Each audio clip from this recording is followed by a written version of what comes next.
भारत निर्वाचन आयोग द्वारा 24 जून को एक इंटेंसिव रिवीजन के लिए, स्पेशल इंटेंसिव रिवीजन के लिए एक विस्तृत चिट्ठी निकाली है। आप सभी लोगों को ज्ञात हो कि वर्ष 2003 में इससे पूर्व एक इंटेंसिव रिवीजन की एक्सरसाइज हुई थी और उसके बाद से हर साल कुछ फॉर्म्स जुड़ते हैं, घटते हैं, कुछ मॉडिफिकेशंस होते हैं, पर कभी भी व्यापक पैमाने पर पिछले 20 से 23 सालों में इस तरीके की एक्सरसाइज नहीं करी गई। अब आप लोग सभी जानते हैं कि 20 सालों में लगभग बहुत सारा ऑर्गेनाइजेशन हो गया है, बहुत सारे नए लोग जो है यंग वोटर जुड़ गए हैं, कई लोग अन्य जगहों पे पलायन कर गए हैं और हम लोगों के जो इलेक्टोरल रोल है उसकी शुद्धता के लिए बहुत अनिवार्य है कि हम लोग इस तरीके की एक एक्सरसाइज कैरी आउट करें। आप सभी जानते हैं कि आर्टिकल 324 के तहत भारत निर्वाचन आयोग का ये दायित्व है कि जो इलेक्टोरल रोल है उसका प्रिपरेशन और उसका सुपरविजन, उसका करेक्शन उसको निरंतर रूप से करते हैं। तो इसी धारा के तहत जो है एक स्पेशल इंटेंसिव रिवीजन की एक्सरसाइज जो है वो प्रस्तावित की गई है। इस स्पेशल इंटेंसिव रिवीजन को 25 तारीख से आज शुरू किया जाए और ये 25 जुलाई तक सबसे पहले इसमें एक प्रिलिमिनरी एक्सरसाइज होगी, जिसमें कि अभी मैं आपको विस्तृत रूप से बताऊंगा कि एक इन्यूमरेशन फॉर्म की इस बार चर्चा होगी। तो एक बीएलओ है, बीएलओ को हम लोग एक ट्रेनिंग देने के उपरांत उनको सभी को एक इन्यूमरेशन फॉर्म जो है, जो आपको हमने उपलब्ध भी कराया है, उसको प्री प्रिंटेड रूप से वो निकाला जाएगा। उदाहरण स्वरूप के मान लीजिए कि एक सुनीता देवी एक महिला है, सुनीता देवी के नाम से एक प्री प्रिंटेड एक फॉर्म निकलेगा, इन्यूमरेशन फॉर्म। उसमें उनका नाम, पता सब कुछ लिखा रहेगा, पिता का नाम, माता का नाम, और नीचे में उनका एक डिक्लेरेशन होगा कि मैं सत्यापित करते हूँ कि मैं भारत का नागरिक हूँ, मैं कहीं और की नागरिकता नहीं ली, ऐसे करके कुछ पॉइंट। इसके अलावा जब बीएलओ उनको ये देंगे तो उनको अपने इसके साथ में एक आईडी कार्ड देना। अब जैसा मैंने आपको बताया कि 2003 में इंटेंसिव रिवीजन हुआ, तो अगर 2003 की जो मतदाता सूची बनी थी उस समय पर, अगर उसमें उनका नाम हुआ, तब हम उनको मोटा मोटी मान सकते हैं कि वो सही में इलेक्टर थे और उसमें हम लोग को बहुत अंदर घुसने की जरूरत नहीं। तो उन परिस्थितियों में हम लोग 2003 की मतदाता सूची को एक प्रमाण मानते हुए इन्यूमरेशन फॉर्म के साथ लगाएंगे और वो निष्पादन हो जाएगा।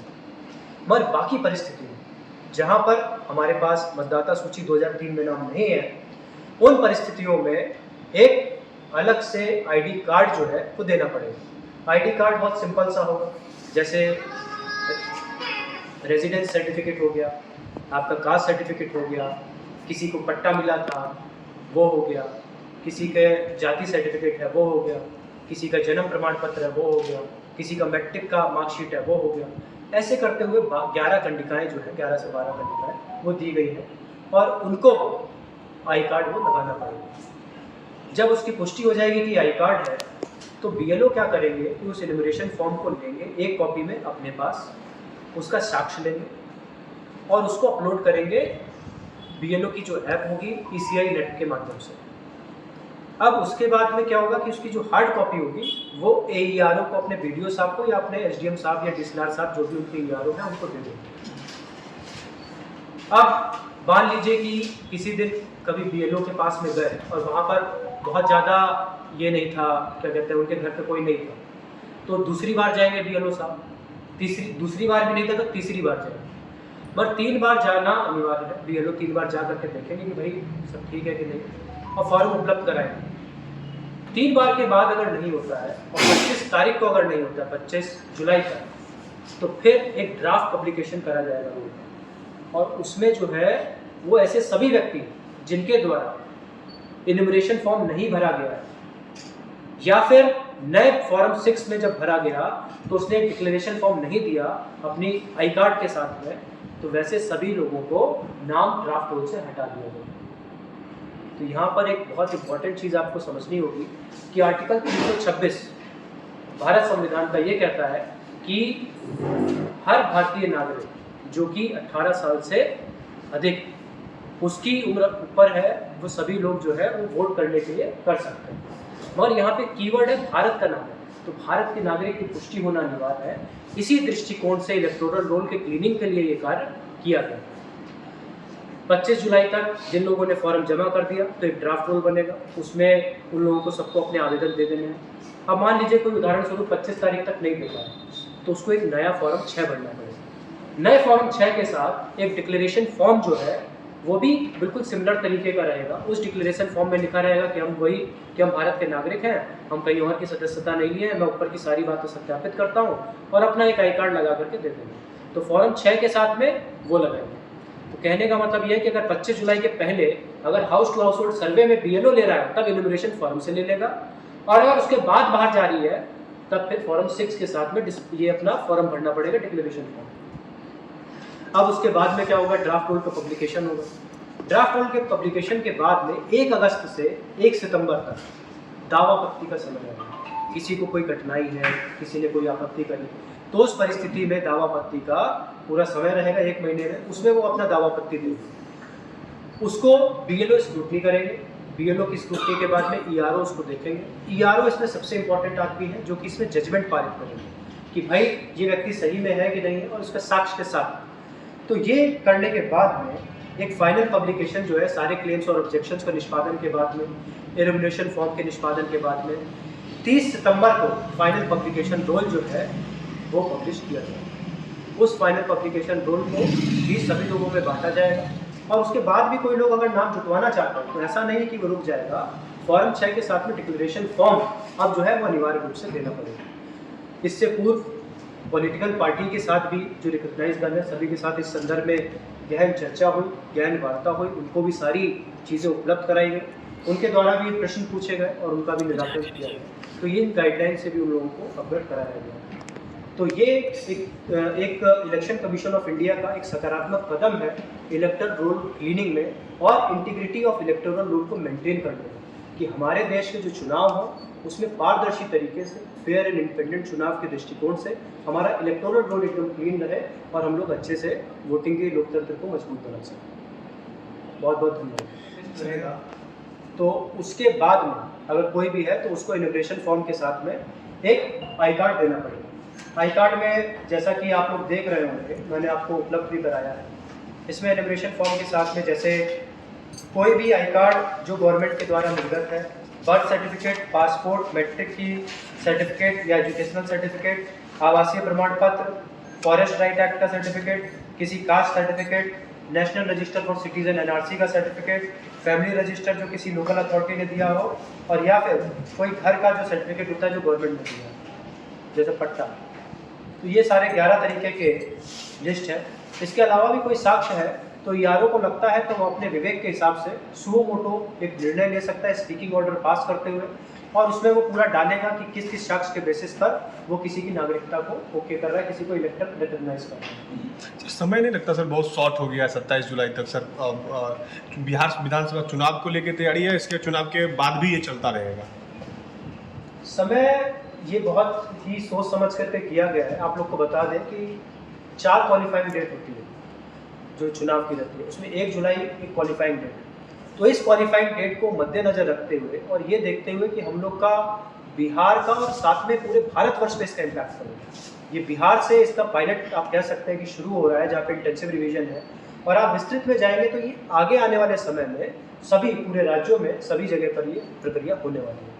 तो इसको हम लोग समय सीमा में पूरा कराएंगे, और इसके लिए पूरी सरकार को भी निर्देशित किया गया है भारत निर्वाचन आयोग के द्वारा कि सभी संसाधन जो है वो जिला प्रशासन एवं नीचे के स्तर पर दिए जाए। इसमें आधार कार्ड और राशन कार्ड मान्य है क्या? इसमें अभी तक इसमें कहीं पे भी लिस्ट में आधार कार्ड, वैसे भी वैधानिक जो है वो सिटीजनशिप का कोई मानक नहीं है, राशन कार्ड भी मानक नहीं है। तो इसमें अभी जो श्रेणी लिखी गई है सिर्फ उन्हीं 18 श्रेणियों में बाध्य रहेगा, और बाकी जो आप लोग प्रमाण पत्र देंगे तो उस पर ERO अपना विवेक से निर्णय लेंगे। ग्रामीण इलाकों में तो सबसे ज़्यादा परेशानी वही है क्योंकि यही 2 एक आधार है उनके पास। नहीं, अब बहुत अगर कोई समय से है तो उनके पास में कुछ भी हो सकता है, बच्चे का बर्थ सर्टिफिकेट है या कुछ भी सर्टिफिकेट है उस तरीके से रहेगा। और बाकी मैंने फिर से बताया कि ऐसा नहीं है, हो सकता है कोई भी कागज़ हो, और कोई कागज़ तो दिखाना पड़ेगा ना भाई। भारत में आप वोटर लिस्ट में अपना नाम कोई तो कागज़ दिखाओगे आप, बिना कागज़ दिखाए। इसमें सर एक चीज़ है कि मान लीजिए बर्थ का प्लेस कहीं और का रहेगा, हाँ। और वो लोग मान लीजिए पूर्णिया या और जगह पे बस गए हैं, तो उस क्रम में क्या होगा? उसमें फॉर्म 8 भराता है, जो अभी भी भरते हैं करेक्शन ऑफ द फॉर्म, तो उसमें अपना नाम मॉडिफिकेशन, मान लीजिए दिल्ली से कोई पूर्णिया में अपना नाम जुटवाना चाहता है तो अपना नाम जुटवाएगा, मगर वही जो डिक्लेरेशन फॉर्म एक बताया है वो साथ में उसके लगाएगा। आज के बाद से कोई भी फॉर्म जो दिया जाएगा उसमें सब में डिक्लेरेशन फॉर्म जो है वो बाध्य रहेगा। अच्छा, इसमें फैमिली वाइज होगा या इंडिविजुअल मतदाता का?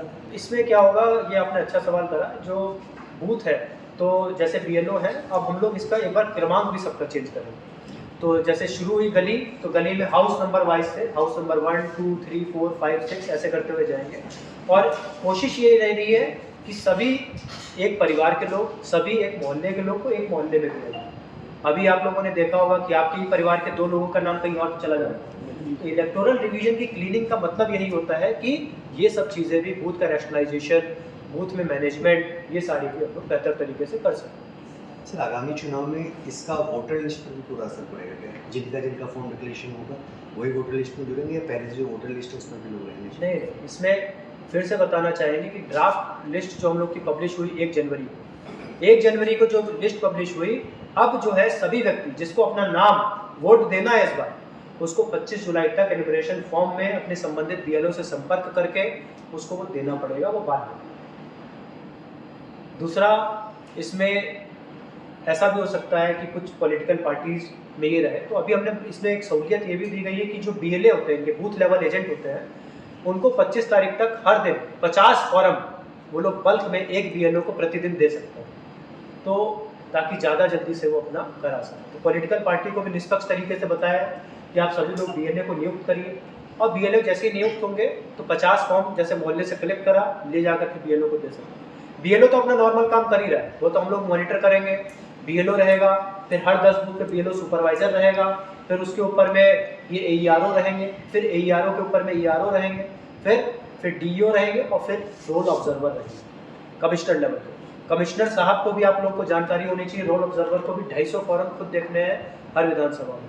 और जो बूथ सुपरवाइजर है उसको 10% फॉर्म जो है वो सारे चेक करने होंगे जो बीएलओ ने जांचे। और सर, एक सवाल ये कि ग्रामीण क्षेत्र में लोग पलायन करके यहाँ से जाते हैं, वो खासतौर पर किसी पर्व या फिर इलेक्शन वगैरह के मौके पर आते हैं, तो उन लोगों को दिक्कतें होंगी क्योंकि 25 जुलाई का वक्त एक निर्धारित है। हो सकता है बहुत ऐसे लोग हैं जो अपने गाँव में नहीं हैं और बड़ी संख्या में पूर्णिया और आसपास के लोग बाहर जाते हैं, उन लोगों के लिए कैसे कोई विकल्प रहेगा? इसमें ये अभी जो बाध्यकारी ये चीज़ करी गई है कि हम लोग को चुनाव को सशक्त बनाना। अब जैसे कोई बहुत अगर समय से दिल्ली में ही रहता है, मान लीजिए कि साल में 2 बार आते हैं या फिर छठ पे आते हैं 1 बार, तो इससे बेहतर होगा कि अगर उनका दिल्ली में ही नाम है तो अगर वहाँ पे नाम जुटवाना चाहते हैं तो वहाँ पे भी जुटवा सकते हैं। और अगर वो यहाँ के रेजिडेंट्स बनना चाहते हैं तो फिर उसके लिए उनको दिखाना पड़ेगा कि भाई हम लोग यहाँ के यहीं पे प्रॉपर रहते हैं, और उसके लिए बहुत चीज़ नहीं है। एक बार वो आएंगे अपना और इसको दिखा देंगे कि हमारा रेजिडेंस का सर्टिफिकेट ये है या हमारा बर्थ सर्टिफिकेट यही का है, तो बन जाएंगे, फिर वो अपना वापस चले जाएंगे। मगर एक बार दिखाएगा तो मान्य होगा, फिजिकली आना पड़ेगा, दिखाना 25 जुलाई तक 25 जुलाई। उसके बाद फॉर्म 6 भी भर सकते हैं, जानकारी के लिए वो सतत प्रक्रिया है, कभी भी आएंगे तो फॉर्म 6 भर जाएगा। डिक्लेरेशन उसका परिवार वाला भी दे सकता है या फिर वो उसी को देना होगा? एक बार जब वेरिफिकेशन होगा तो उसको स्वयं रहना पड़ेगा। उसको वेरिफिकेशन में एक बार सत्यता की जांच होगी। अभी जैसे आप लोगों ने देखा होगा कि बहुत सारे घोस्ट बेनिफिशियरी हैं। अभी पिछले कई चुनाव हुए, उसमें बताया गया कि बहुत सारे मतदाताओं को यहाँ से लाके वहाँ पे रखा गया, यहाँ से मतदाता वहाँ पर आ गए। तो इस तरीके की बहुत सारी बातें हुई।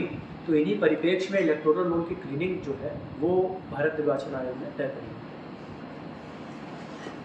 और